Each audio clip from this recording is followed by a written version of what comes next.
setan itu masih tetap ganggu pada bulan Ramadan. Ini kisahnya kita lihat pada kisahnya Safiyah bintu Huyai bin Akhtab. Beliau radhiyallahu ta'ala anha mengatakan Rasul sallallahu alaihi wasallam sedang itikaf waktu itu. Fa'ataituhu azuruhu lailan fahaddastuhu. Maka aku mendatangi beliau, ziarah, mengunjungi beliau ketika itikaf tadi pada malam hari.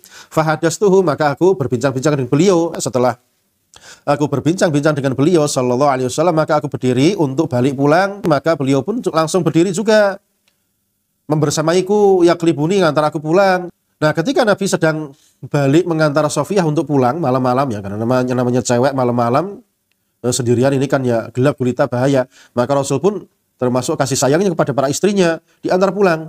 Maka ada dua orang dari Ansor lewat melihat, maka tatkala keduanya tadi melihat baginda Rasul sallallahu alaihi wasallam, asra'a, maka mereka langsung bergegas cepat-cepat. Maka Nabi pun sallallahu alaihi wasallam bersabda, ala rislikuma, stop dulu. Jangan lari dulu, santai dulu. Wanita ini yang sedang ada di sampingku ini, dia Safiyah bintu Huyai. Maka kedua orang tadi digitukan sama Nabi, kaget, subhanallah ya Rasulullah, maha suci Allah wahai Rasulullah. Qala, Rasul menimpali lagi. Kenapa Rasul kok bilang seperti itu kepada dua sahabat Ansor ini? Inna syaitana yajri min ibni Adam majrad dam. Itu karena setan itu dia mengalir bersama aliran darah anak Adam.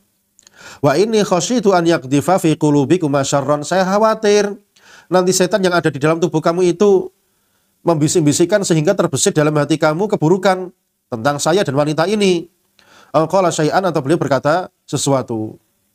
Ya, ini menunjukkan bahasanya kalau sedang dalam kondisi khawatir orang berprasangka yang tidak-tidak kepada kita, maka kita diperintahkan segera klarifikasi. Maksudnya sama kawan-kawan kita, ini loh tadi maksudnya kayak gini, Afwan, kalau tadi sekiranya kok antum ada prasangka apa, tadi sebetulnya kayak gini. Nah, itu maksudnya kalau dengan kawan, ya karena apa? Karena kita diperintahkan menjaga persahabatan, menjaga persaudaraan dengan kawan-kawan kita. Nah, itu kan bisa rusak gara-gara prasangka buruk.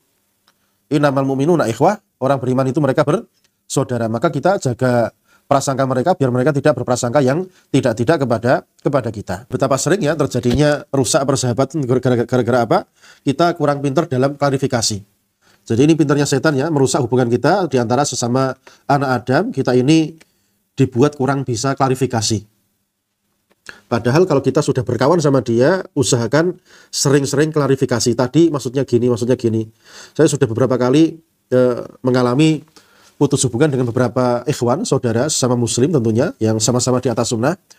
Ya ternyata ini rahasianya di sini, ternyata saya sendiri kurang bisa klarifikasi, menjelaskan yang betul seperti apa dan seperti apa. Dan pihak yang putus sama saya pun sama, dia tidak bisa memberikan, kurang bisa sering-sering klarifikasi.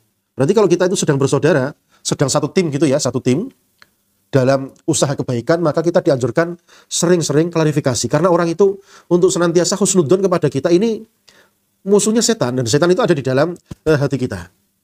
Jadi kalau ada teman yang pintar-pintar husnudzon kepada kita, subhanallah, itu teman yang bagus, yang perlu dijaga persahabatannya. Karena pada umumnya kawan itu lama-kelamaan bosan sama kita. Dan di sini setan melemparkan anak panahnya untuk membuat kita bermusuhan dengan berbagai macam prasangka don yang buruk. Sehingga kalau kita sudah satu tim, kita harus sering-sering bikin klarifikasi. Seperti hadisnya Nabi bersama Safiyah ketika ada dua orang Ansor lewat, Nabi segera klarifikasi. Karena menjaga persaudaraan sifatnya wajib. Dan sering terjadi putus persaudaraan di dalam dunia dakwah gara-gara apa? Satu tim tadi kurang sering klarifikasi, sehingga setan punya kesempatan untuk menembakkan anak panahnya kepada sesama saudara tersebut, sehingga terpecahlah, sehingga terjadilah permusuhan, setan bergembira, tepuk tangan. Dan kita telah menyelisihi perintah Allah Subhanahu wa taala yang menyuruh kita untuk bersaudara. Innamal mu'minuna ikhwah.